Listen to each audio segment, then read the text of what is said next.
জানাতে যুক্ত আছেন সহকর্মী তানজিলা খান মিম। মিম, জানাবেন উত্তরবঙ্গের ট্রেন দুর্ঘটনার কারণে ঠিক এই মুহূর্তে কয়টি ট্রেন শিডিউলের বিপর্যয় হচ্ছে, স্টেশন ম্যানেজার কি বলছেন?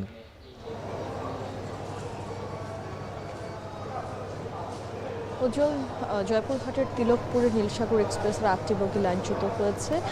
আর তারপর থেকেই কিন্তু ট্রেনের যারা যাত্রীরা রয়েছেন, যারা ঈদ করতে প্রিয়জনের কাছে ছুটছিলেন, তাদের মধ্যে এক ধরনের উদ্বেগ উৎকণ্ঠা দেখা দিয়েছে। ঠিক সময়ে তারা কি আসলে প্রিয়জনের কাছে পৌঁছতে পারবেন কিনা, এটি নিয়ে তারা বেশ দুশ্চিন্তা করছিলেন। আমি 3:30 নাগাদ কমলাপুর রেলওয়ে স্টেশনে এসেই রেলওয়ে স্টেশন মাস্টারের সঙ্গে কথা বলেছি। তিনি যেটা বলছিলেন যে এখনও পর্যন্ত কিন্তু সে ধরনের কোনো সম্ভাবনা নেই এবং কমলাপুর থেকে যে ট্রেনগুলো ছেড়ে যাচ্ছে সেগুলো ঠিক সময় মতোই স্বাভাবিক নিয়মেই ছেড়ে চলে যাচ্ছে। সেখানে যারা যাত্রীরা রয়েছেন তাদের কোনো দুশ্চিন্তার কোনো কারণ নেই। তবে যে দুর্ঘটনাটি হয়েছে সেটি ঢাকা থেকে যেহেতু 7 থেকে 8 ঘন্টা পথ দূরত্বের, তো সেই জায়গা থেকে বলা যেতে পারে যে রাতে উত্তরবঙ্গের যারা যাত্রীরা রয়েছে তাদেরকে হয়তো কিছুটা বেগ পেতে হতে পারে, অর্থাৎ তাদের কাঙ্ক্ষিত ট্রেনটি আসতে বিলম্ব হতে পারে, এরকম কথা তিনি বলছেন। তো সেই ক্ষেত্রে যারা রাতের যাত্রীরা আছেন তারা যেন সময় মতো বা হাতে সময় নিয়ে আসেন স্টেশনে, সেই বিষয়গুলোতে তিনি বলেছেন যাত্রীদেরকে একটু বিশেষভাবে সচেতন থাকতে। তার বাইরে গিয়ে এখন পর্যন্ত যারা আসছেন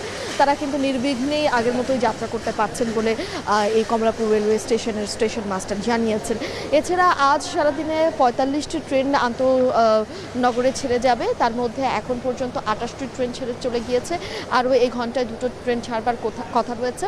আর আসলে শিশু থেকে শুরু করে কিন্তু বয়োজ্যেষ্ঠ প্রবীণ যারা রয়েছে সকলেই আসছে, সকলেই আসলে প্রিয়জনের কাছে ঈদ করতে। এই যে একটা লম্বা ছুটি রয়েছে, ঈদের ছুটি, প্রিয়জনের সঙ্গে দেখা করবেন এবং তারা বলছিলেন যে তারা আসলে যত কষ্টই হোক না কেন, যতই ভিড়ভাট্টা হোক না কেন, সব কিছু এড়িয়ে বা সব কিছুর ভোগান্তি পোহানোর মধ্য দিয়েই কিন্তু তারা যায় প্রিয়জনের কাছে। তো সেই জায়গা থেকে এই যে নির্বিঘ্নে তারা ঈদ যাত্রা করতে যেতে পারছেন, বিশেষ করে ট্রেনে তাদের কোনো রকম ভোগান্তি পোহাতে হয়নি। তো সেই জায়গাটা থেকে তারা আসলে বিশেষভাবে খুশি বা উচ্ছ্বসিত।